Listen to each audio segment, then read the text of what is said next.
A wiser use of time is to build an eternal legacy. Many people spend their lives trying to create a lasting legacy on earth.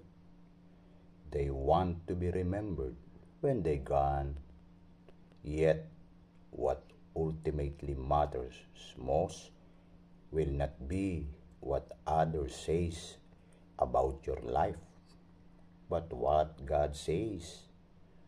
What people fail to realize is that all achievements are eventually surpassed. Records are broken, reputations fade, and tributes are forgotten.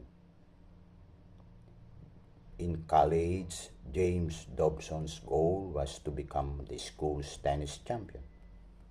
He felt proud when his trophy was prominently placed in the school's trophy cabinet. Years later, someone mailed him that trophy. They had found it in a trash can when the school was remodeled. Jim said, given enough time, all your trophies will be trashed by someone else.